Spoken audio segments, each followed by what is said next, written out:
Assalamualaikum warahmatullahi wabarakatuh.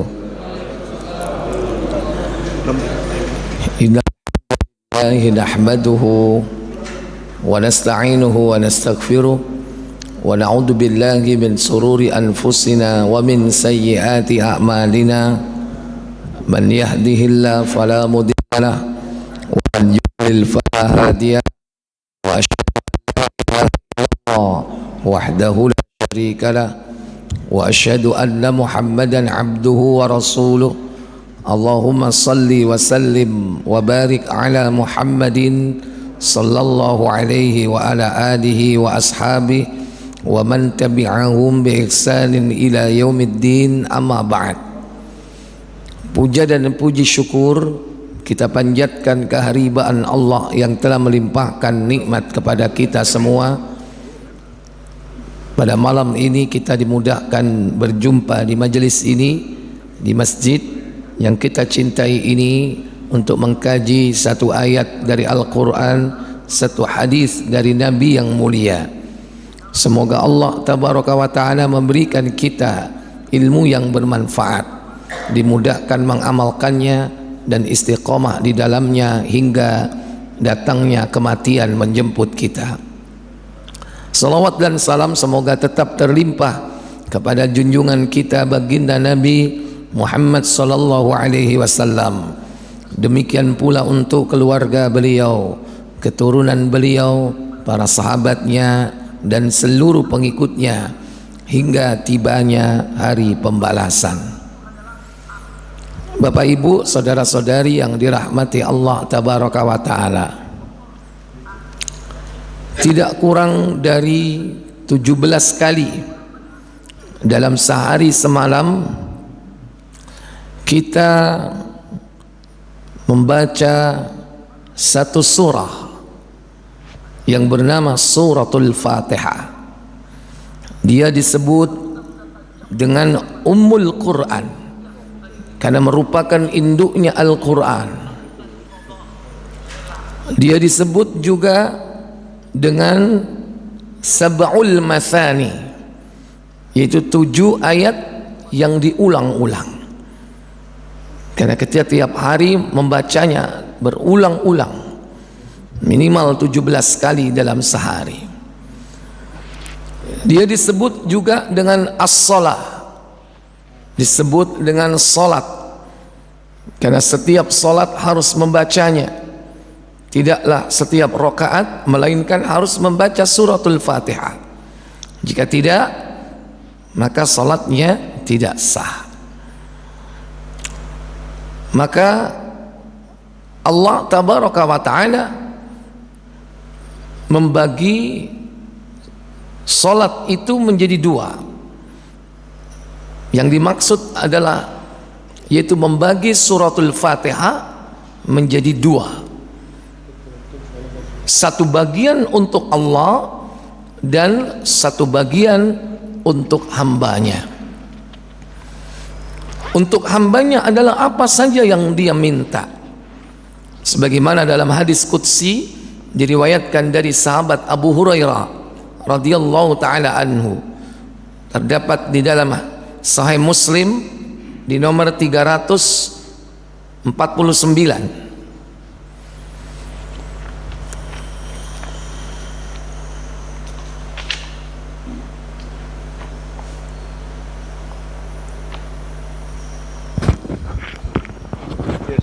Silakan.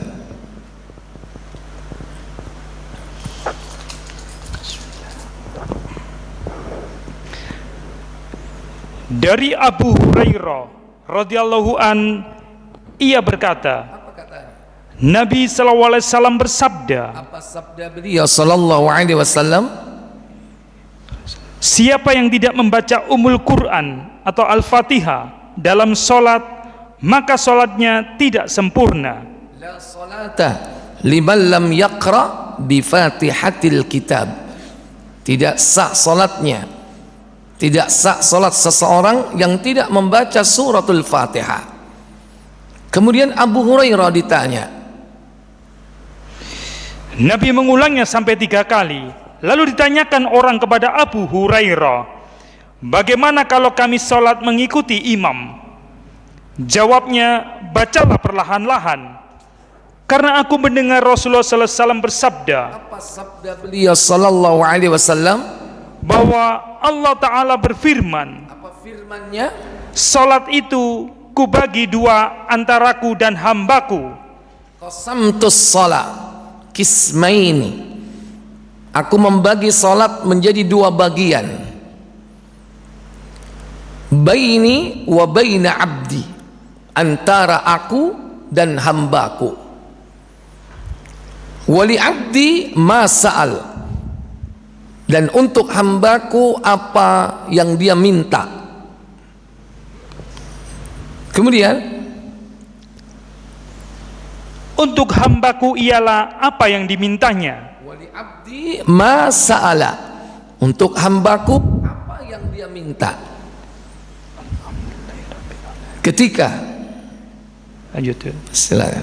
Apabila dia mengucapkan Alhamdulillahi Rabbil Alamin, maka Allah Ta'ala menjawab, hamadani abdi. Ketika seorang hamba dalam salatnya mengucapkan kalimat Alhamdulillahi Rabbil Alamin, segala puji bagi Allah Rabb semesta alam, maka Allah menjawab, hamidani abdi, hambaku memujiku. Kemudian apabila dia mengucapkan Ar-Rahmanir Rahim, Maha Pengasih lagi Maha Penyayang, maka Allah Ta'ala menjawab, Asna alayya abdi. ketika hamba melaksanakan salat, dia ucapkan kalimat Ar-Rahmanir Rahim, Maha Pemurah lagi Maha Penyayang, maka Allah menjawab, Asna alayya abdi, hambaku memuji, hambaku menyanjungku. Asna alayya abdi, hambaku menyanjungku. Kemudian ayat berikutnya, apabila dia mengucapkan Maliki Yaumiddin, Maha Penguasa hari kemudian, maka Allah Ta'ala menjawab, Majadani abdi. Majadani abdi, hambaku mengagungkanku. Itulah jawaban Allah ketika hamba dalam salatnya mengucapkan kalimat Maliki Yaumiddin, Maha Penguasa hari kemudian, maka dijawab oleh Allah, Majadani abdi, hambaku mengagungkanku. Atau dijawab dengan apa? Atau fawadda ilayya abdi, Fawadha alayya abdi, hambaku berserah diri kepada aku. Udah berapa ayat berarti? Berapa ayat yang diucapkan dalam surah Al-Fatihah tadi?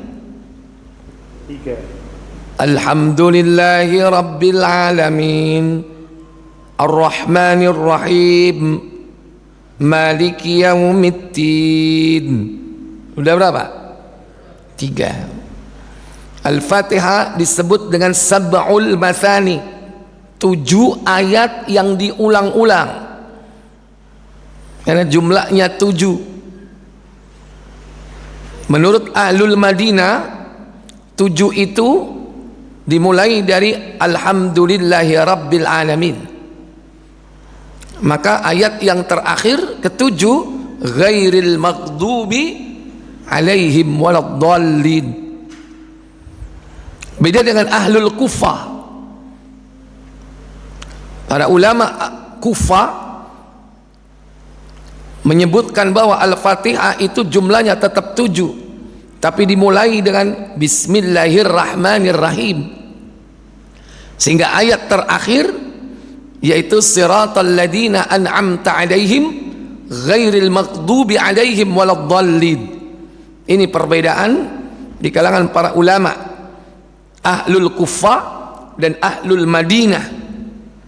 Adapun menurut Ahlul Madinah dimulai dari Alhamdulillahi Rabbil Alamin, sehingga ayat yang keempat itulah ayat tengah-tengah.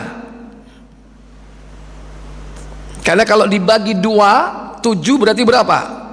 Dibagi 2, 3,5. Dan ini tadi sudah disebutkan berapa ayat? 3. Berarti 3,5 untuk Allah dan setengah 3 untuk hamba. 1, 2, 3, 4-nya ini yang diparuh jadi 2, 5, 6, 7 ini untuk hamba. Maka ayat keempat dibagi menjadi 2, separuh untuk Allah, separuh untuk hamba. Ayat mana itu yang keempat? Lanjut. Apabila dia mengucapkan iyyaka na'budu wa iyyaka nasta'in, hanya kepada Engkau kami mengabdi dan hanya kepada Engkau kami meminta pertolongan, maka Allah Ta'ala menjawab, apa jawabnya? hadza baini wa baina abdi wali abdi ma sa'ala. Hadza baini, inilah antara aku, wa baina abdi, dan antara hambaku, wali abdi ma sa'ala, dan untuk hambaku apa yang dia minta.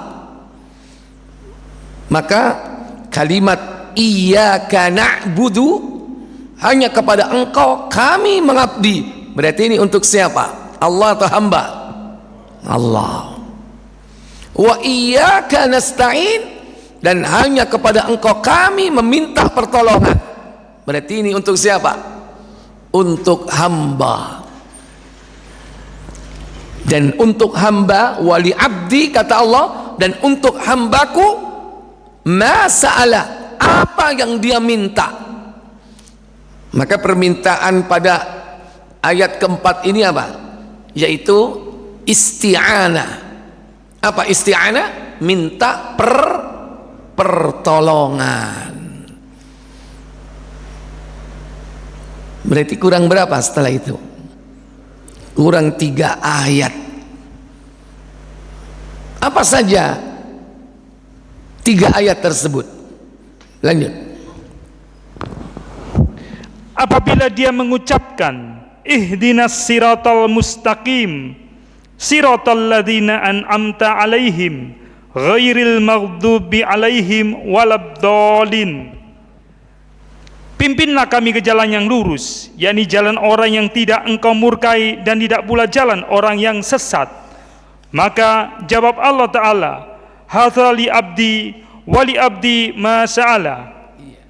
Ketika seorang hamba mengucapkan dalam solatnya, mulai dari ayat kelima, ihdinas siratal mustaqim, tunjuki kami jalan yang lurus, siratal ladina an'amta alaihim, yaitu jalan orang-orang yang telah Engkau beri nikmat atas mereka, ghairil maghdubi alaihim waladdallin, dan bukan jalan orang-orang yang Kau murkai atas mereka, dan juga bukan jalan orang yang sesat. Maka Allah menjawab, hadza li abdi, inilah untuk hambaku, wali abdi ma sa'ala, dan untuk hambaku apa yang dia minta. Berarti ada berapa permintaan? 3 permintaan di akhir surat Al-Fatihah. Permintaan yang pertama, apa yang diminta? Halo? Ihdinas siratal mustaqim. Ihdina, tunjuki kami. As-sirat, jalan. Al-mustaqim, yang lurus. Inilah yang kita minta setiap saat kepada Allah Tabaraka wa Ta'ala. Pak, jalan yang lurus ini sudah dikasih atau belum? Bu, Siratal Mustaqim udah dikasih atau belum? Siratal Mustaqim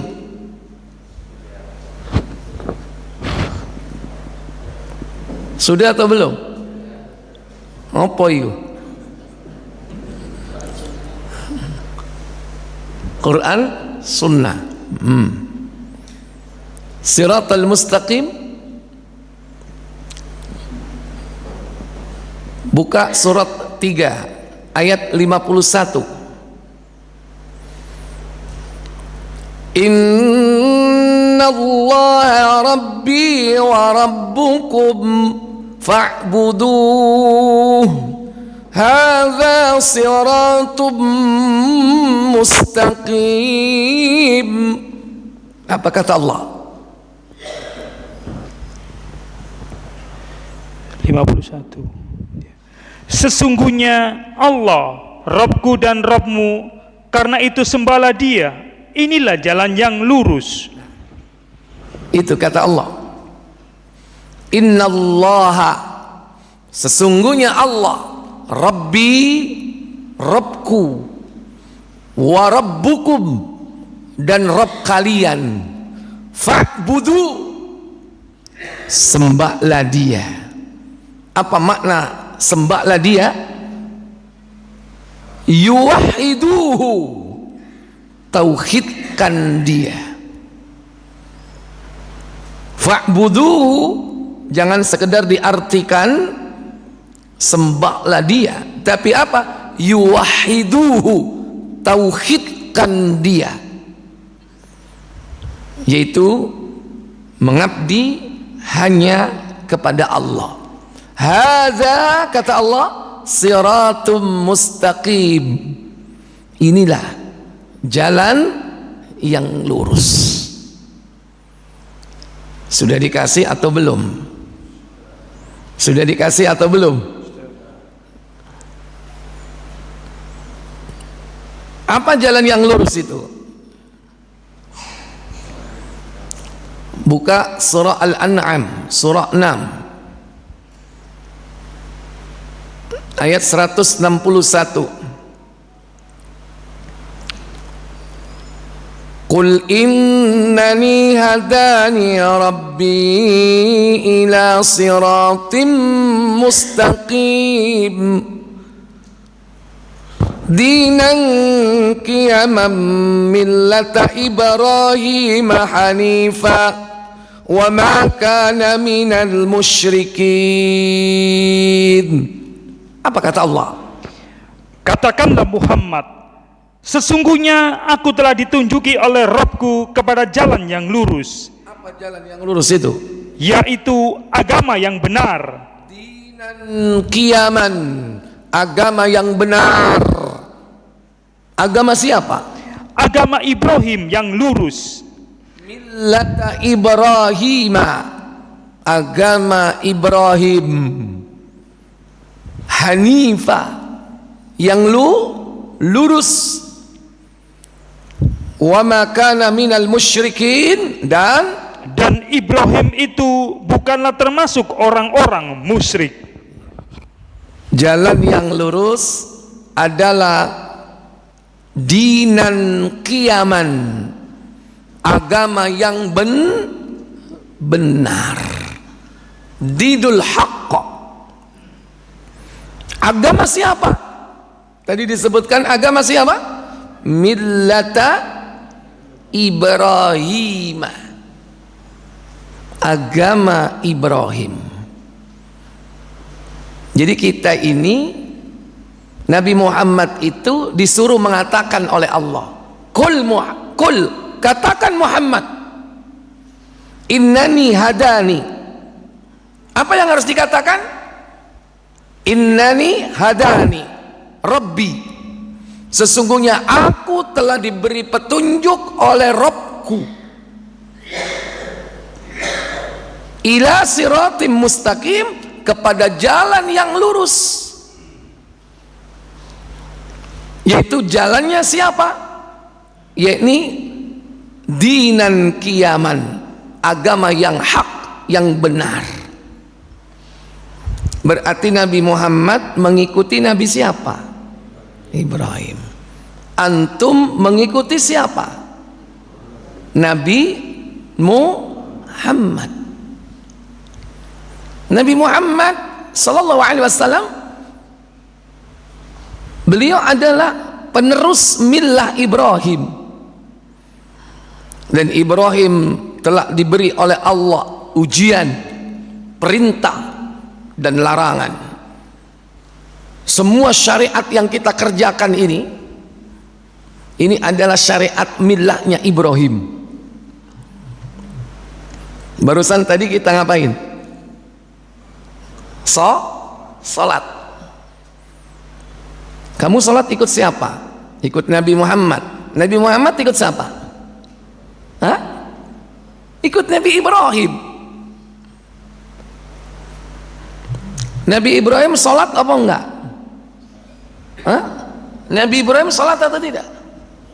Rute konti kan? Halo?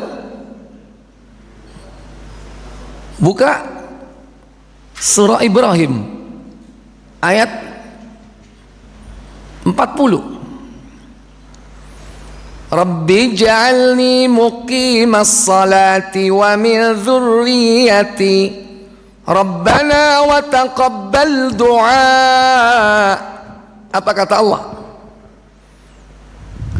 Ya Rabbku, jadikanlah aku dan anak cucuku orang-orang yang tetap mendirikan sholat. Ya Rabb kami, perkenankanlah doaku. Ini doa Nabi siapa? Ibrahim. Nabi Ibrahim berdoa, Rabbi ja'alni muqimas salat. Rabbku, jadikan aku orang yang selalu menegakkan salat, wa min dzurriyyati, dan juga anak cucuku.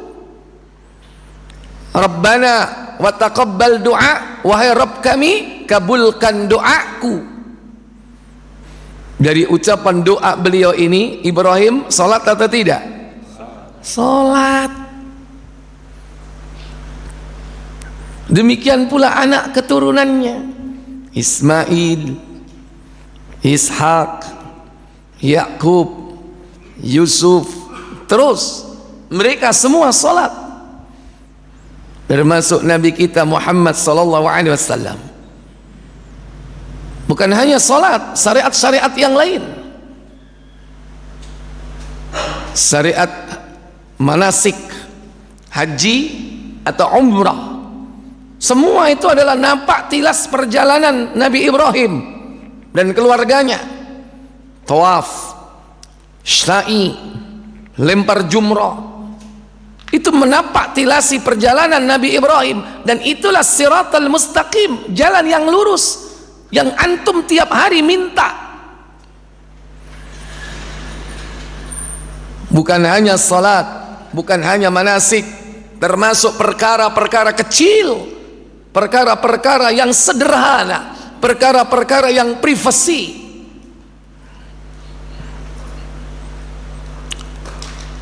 Itu pun juga millahnya Nabi Ibrahim. Nabi Ibrahim diuji oleh Allah dengan kalimat-kalimat yang berisi perintah dan larangan. Semua ujian itu ditunaikan dengan baik oleh Nabi Ibrahim. Kata Allah, buka tafsir Ibnu Katsir, surah Al-Baqarah ayat 129. Awan 124.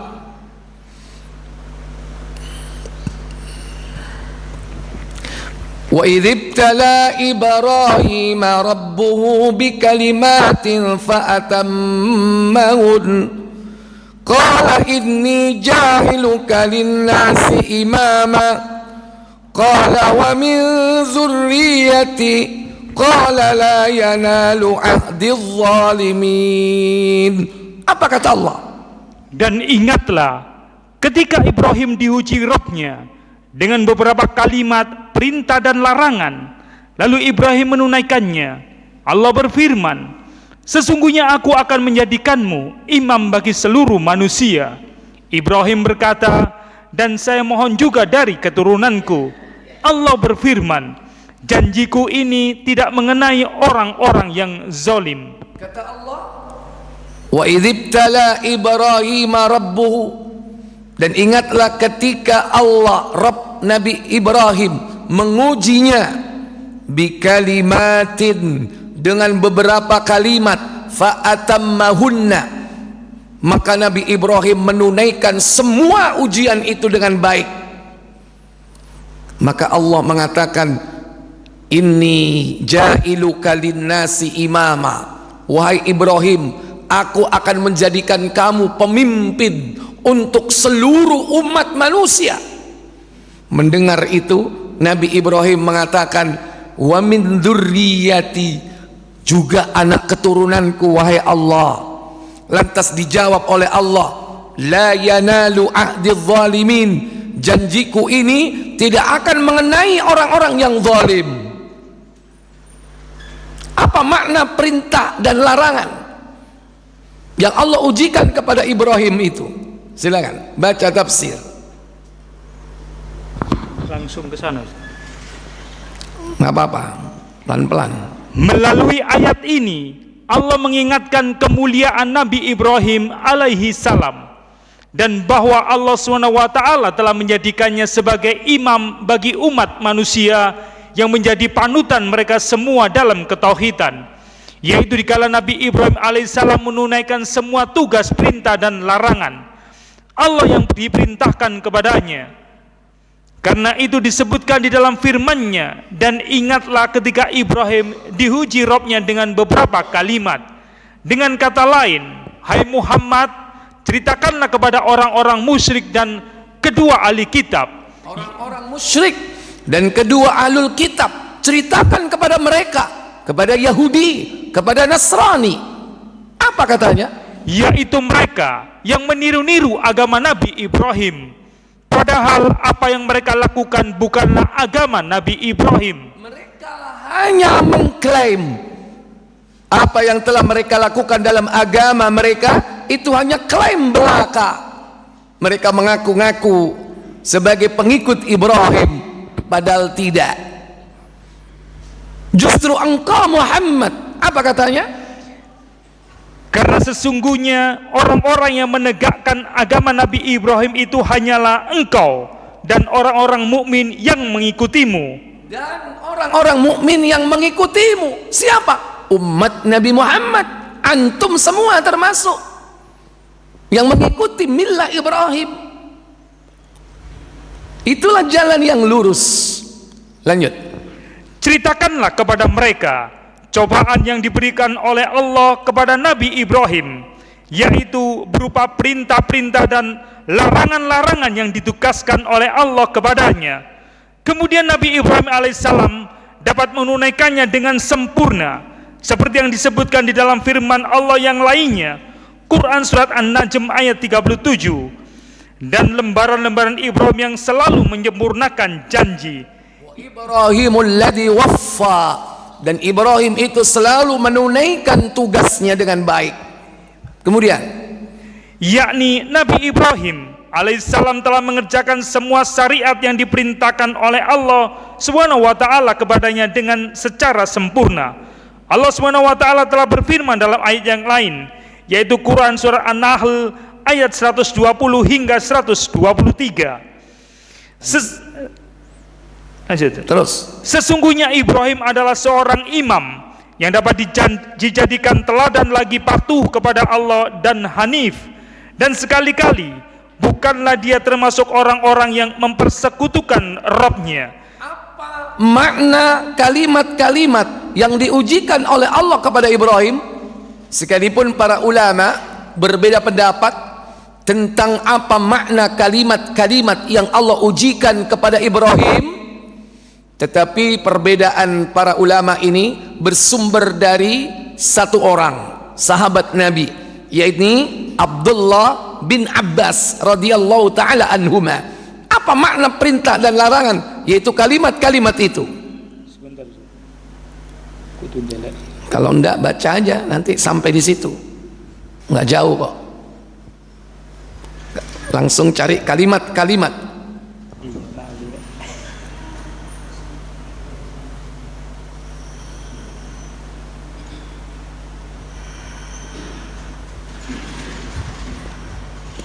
Yuk. Oh ini loh.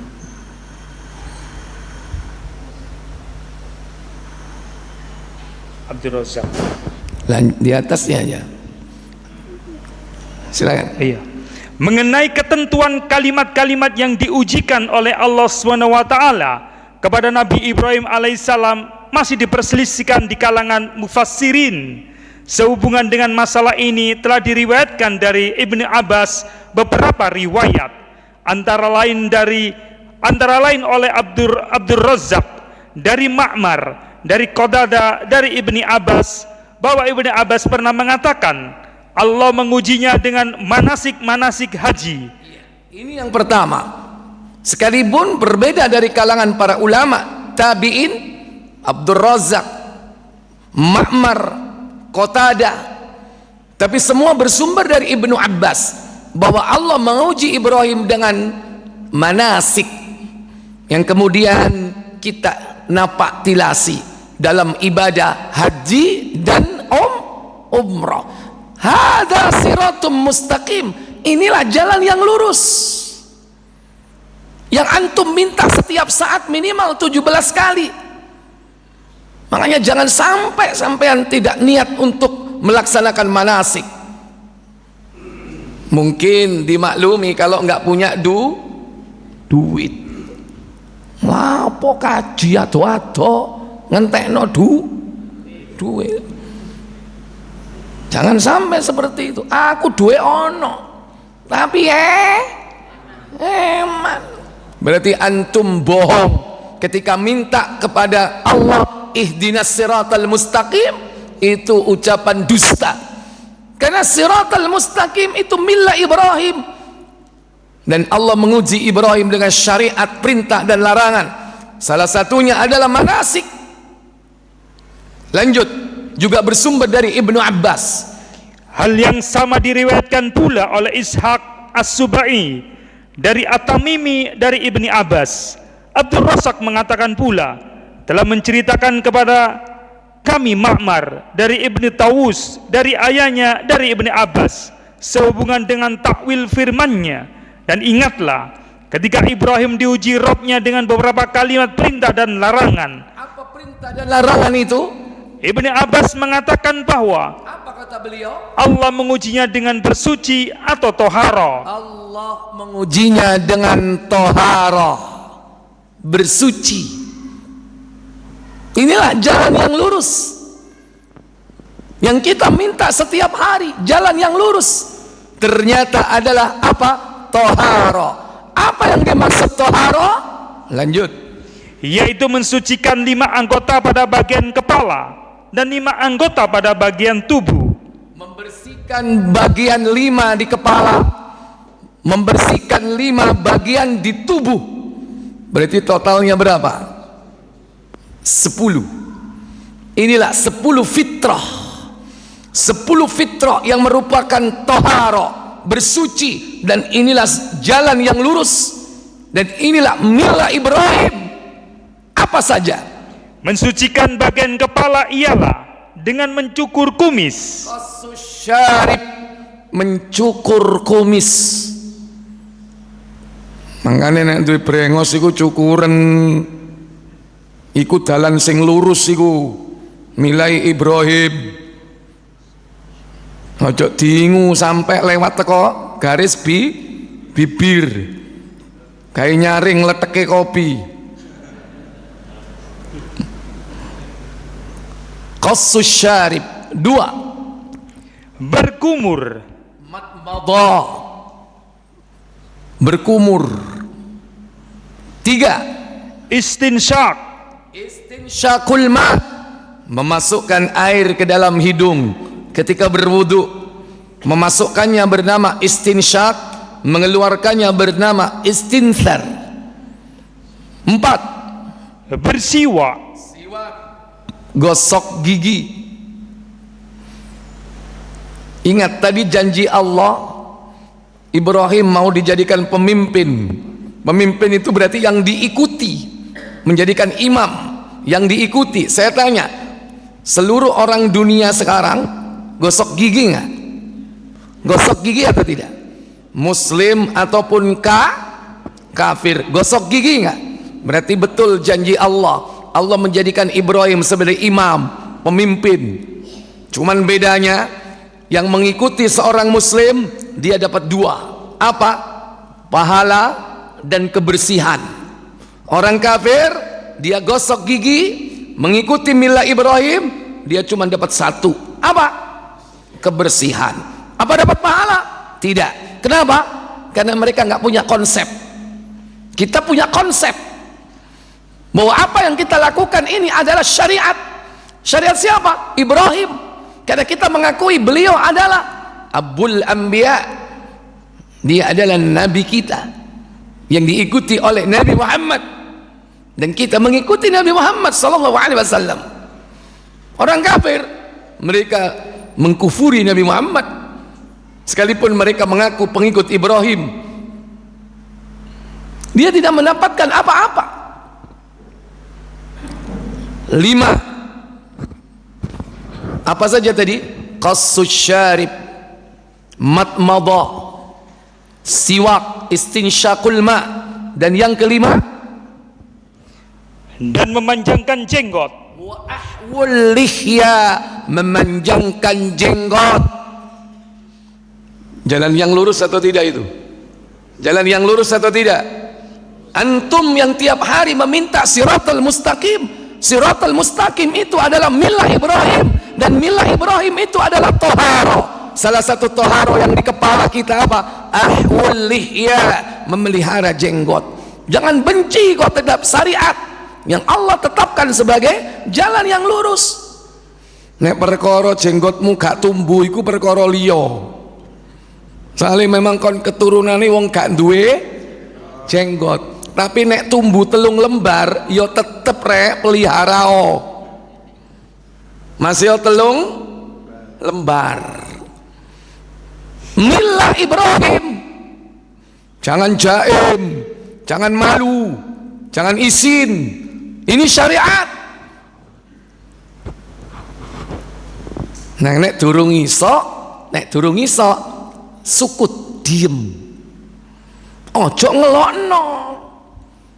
Kadang ngelokno kon niku jenggotmu kaya naga ngono. Nek gak kaya naga kaya iku. Jangan, cukup diam saja kalau belum bisa mengamalkan. Kalau kita sudah mendapatkan ilmunya, amalkan. Ini siratal mustaqim yang kita minta tiap hari. Milah Ibrahim. Bukan hanya manasik, bukannya haji dan umrah, taharah. Sekarang 5 di badan. Apa saja?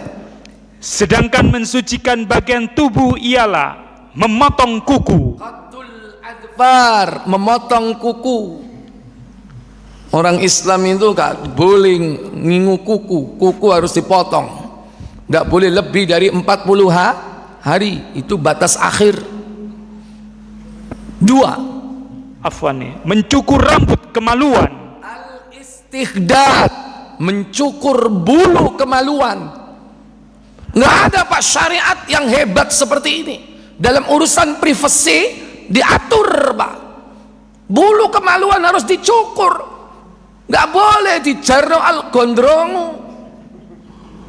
Sampai cukur, itu pun sama. Nggak boleh lebih dari 40 hari. Silakan. Nek nyukur dewe, ojo nang salon.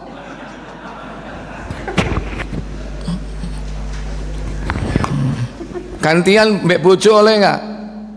Boleh nggak? Boleh. Ini syariat. Ini jalan yang lurus. Ini agama Ibrahim. Walaupun ini dianggap perkara kecil, tapi ini perkara besar. Yang ketiga, apa yang di badan? Berkhitan. Al-khitan. Cari wong Mojokerto sunat. Kene opo nih iki kok digedek-gedekno? Halo? Kenapa kalau sunat dibesar-besarkan, direwangi nanggap? Loh. Gak wayang tok, kadang nanggap apa? Orkes. Macam-macam, yo wayang, yo orkes, yo ludruk, campur sari, sak senenge. Ya, orang suruh datang diundang, suruh bawa apa? Nggawa apa? Kenapa kalau ini dibesar-besarkan sampai menjadi tradisi di negeri kita? Kenapa yang lainnya kok tidak? Padahal 10 5 di kepala, 5 di badan itu sama kedudukannya, nggak ada bedanya, memiliki kedudukan yang sama di mata Allah. Tidak ada yang satu dilebihkan dengan yang lainnya, sama. Yang keempat, mencabut bulu ketiak. wanatful ibti, mencabut bulu ketiak. Bulu ketiak itu dicabut, bukan dicukur. Kalau dicukur tambah gondrong. Inilah agama, sampai perkara kecil seperti ini diatur. Makanya ketiaknya orang Islam itu kalau melaksanakan syariat ini bersih atau enggak? Coba sedino situ, setahun entek enggak? Hah? Cabut satu-satu. Ya kalau punya ramuan atau alat langsung habis ya monggo silakan. Yang penting perintahnya disuruh apa? Mencabut, natful ibti. Dan yang kelima apa itu? Serta membasuh bekas buang air besar dan buang air kecil dengan air. Membasuh, mencuci bekas buang air kecil dan bekas buang air besar. Itulah yang disebut istinja, yang orang bilang cebok atau cawi. Ini agama, dan inilah yang kita minta setiap hari. Ihdinas siratal mustaqim, jalan yang lurus. Ternyata adalah agama yang hak, millahnya Ibrahim. Dan Allah sudah memberikan ujian kepada Ibrahim alaihissalatu wassalam dan keluarganya, dan semua ditunaikan dengan baik. Sudah masuk isya, silakan diadzani dulu. Setelah adzan kita lanjutkan lagi.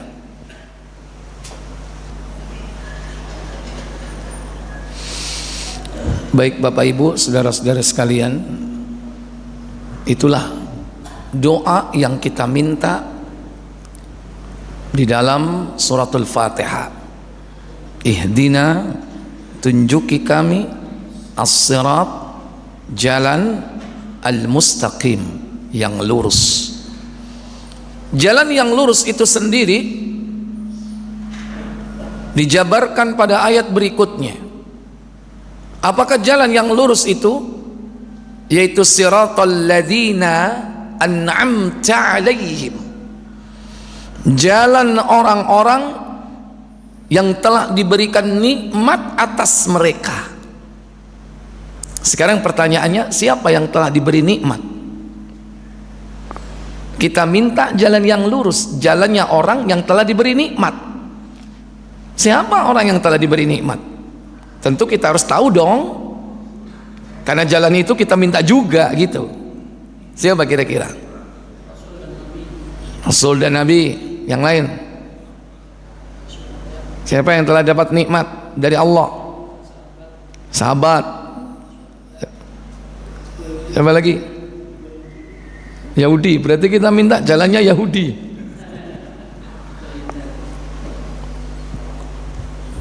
Jalan orang yang telah diberi nikmat. Allah sebutkan dalam surah An-Nisa surah 4 ayat 69. Wa man yuti'illah wa rasulahu fa ulaika ma'al ladzina an'ama Allahu 'alaihim minan nabiyyin was-siddiqin wasyuhada'i was-salihin wa hasuna ulaika rafiqa. Apa kata Allah? Dan barang siapa yang mentaati Allah dan Rasulnya, mereka itu akan bersama-sama dengan orang-orang yang dianugerahi nikmat oleh Allah. Siapa yang dianugerahi nikmat oleh Allah? Yaitu nabi-nabi. nabiyyin, para nabi. Terus para siddiqin, siddiqin, orang-orang yang jujur perkataannya, benar perkataannya. Yang ketiga, orang-orang yang mati syahid, wasyuhada, orang-orang yang mati syahid.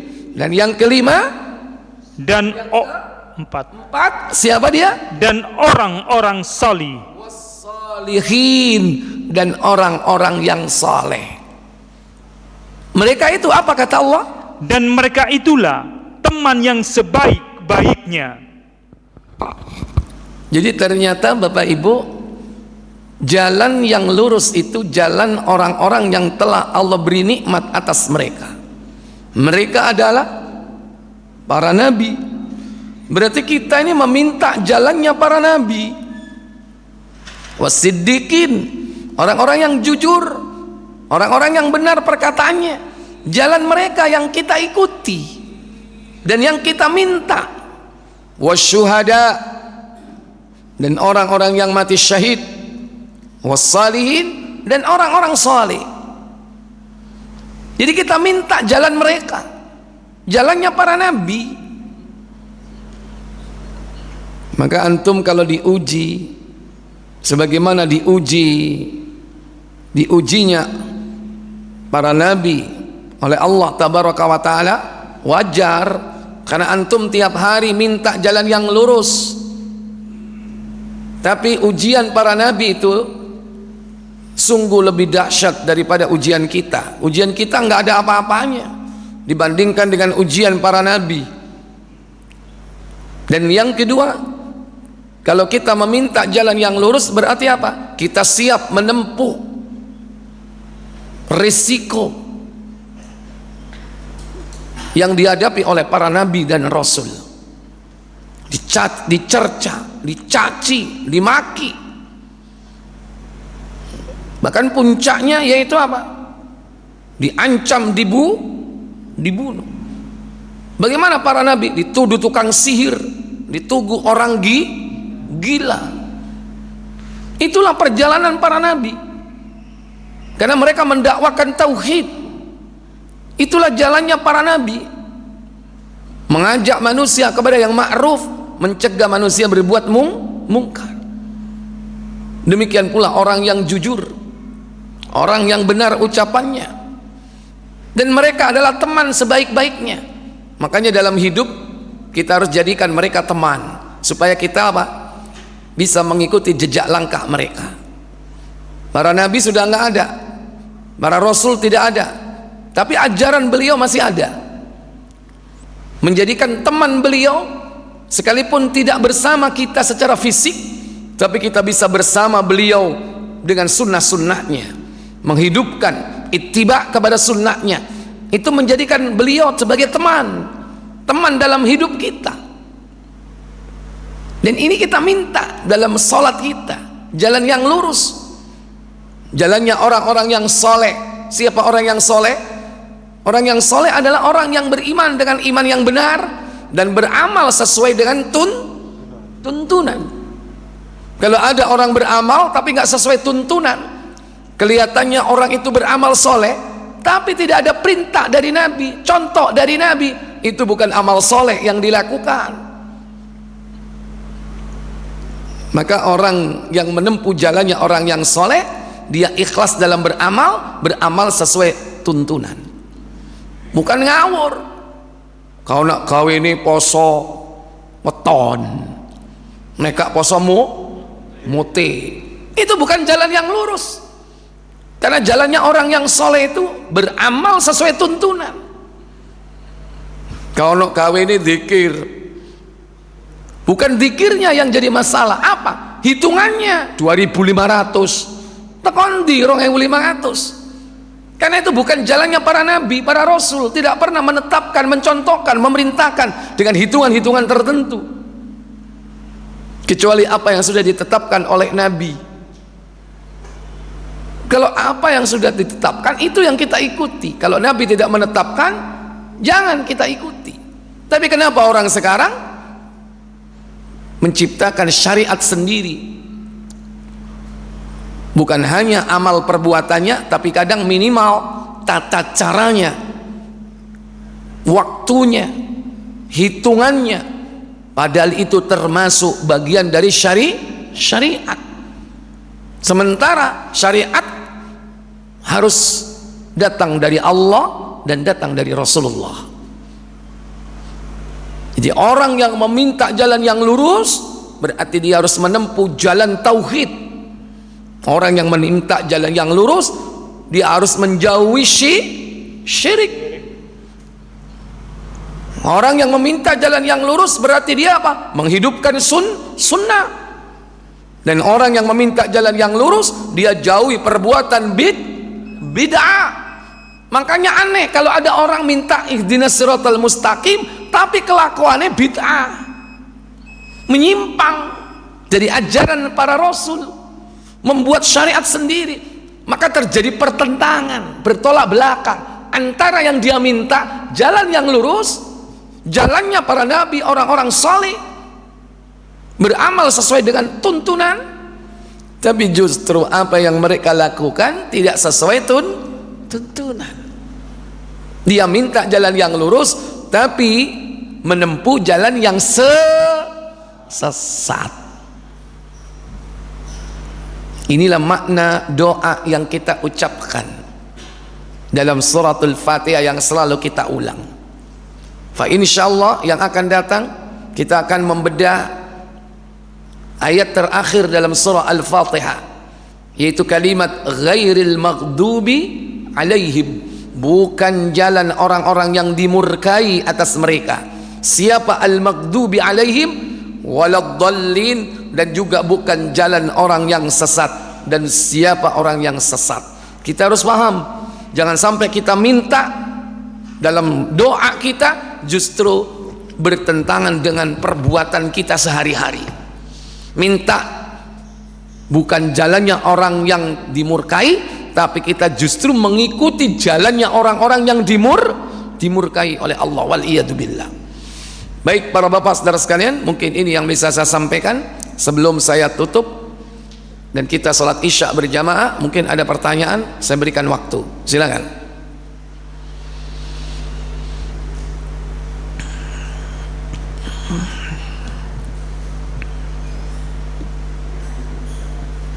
Itu ani, monggo silakan.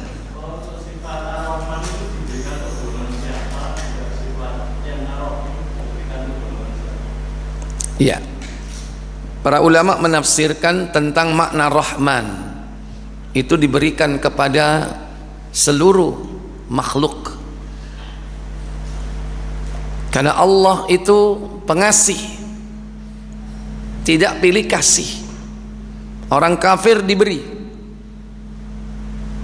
semua makhluk baik beriman ataupun tidak Allah beri ketika dia hidup di dunia ini. Itu hanya berlaku di mana? Di dunia. Semua dikasih oleh Allah. Beda dengan Allah yang Maha Rahim, yang Maha kasih sayang. Kasih sayang Allah itu diberikan kepada hamba-hambanya yang dia pilih. Di antara hamba-hambanya yang dia pilih itulah yang kemudian diberi petunjuk oleh Allah dengan Islam, dengan iman. Sehingga tidak semua Pak diberikan nikmat iman dan Islam itu. Berarti dia dapat dua, dapat rahman Allah dan rahimnya Allah. Tapi orang kafir hanya dapat apa? Rahmannya Allah. Karena rahim ini akan hanya diberikan kepada orang-orang yang dipilihnya, terutama nanti ketika saat dia berada di alam kehidupan sesudah dunia, mulai dari mana? Alamul barzakh sampai berlanjut kepada alam akhirat. Makanya kalau ada orang kafir, lah ya wong kafir itu gak sholat, rezeki ini akeh. Itu sifat Allah Rahman. Dan ingat, pemberian Allah berupa kenikmatan kepada mereka itu sebagai apa? Istidraj, bukan nikmat yang sebenarnya. Justru nikmat yang mereka peroleh itu malah menjauhkan dirinya dari siapa? Dari Allah. Maka hati-hati dengan istidraj. Kadang-kadang istidraj ini juga diberikan kepada orang-orang muslim sebagai bentuk ujian agar mereka selalu berwaspada, jangan sampai terperdaya oleh syaitan. Kalau orang kafir sudah pasti nikmat yang mereka peroleh itu istidraj. Nah, orang mukmin bisa nikmat, bisa istidraj. Cuman kita harus peka. Kalau kita diberi nikmat, rezeki tambah lancar, tapi tambah ngado mbek masjid, sholatnya sering telat, ngajine blas, padahal dulu rajin berjamaah nggak pernah telat, rajin hadir di majelis taklim menuntut ilmu, begitu bisnis semakin moncer tambah jauh, itu bukan nikmat, tapi apa? Istidraj. Sangat mungkin orang muslim juga diberi seperti itu. Maka hanya orang-orang yang diberi taufik, mereka lah yang dijaga dan dipelihara oleh Allah untuk tetap istiqomah di dalam keimanan dan amal solehnya. Makanya hidayah ada dua, hidayah al-irsyad dan hidayah at-taufik. Hidayah irsyad, hidayah di mana kita diberi petunjuk mendapatkan Islam, mengenal Allah, Rasul dan agama ini. Tapi belum cukup, tidak berhenti di situ. Kita harus minta hidayah kepada Allah apa?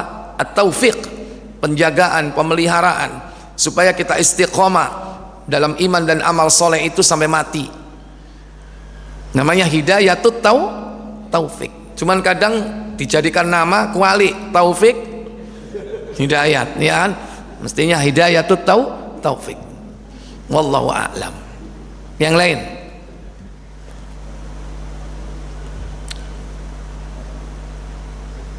Online ada? Baik, karena tidak ada saya cukupkan sampai di sini. Semoga bermanfaat untuk kita semua. Wa akhiru da'wana walhamdulillahirabbil alamin. Subhanakallahumma wa bihamdik asyhadu an la ilaha illa anta astaghfiruka wa atubu ilaik. Wassalamu alaikum warahmatullahi wabarakatuh.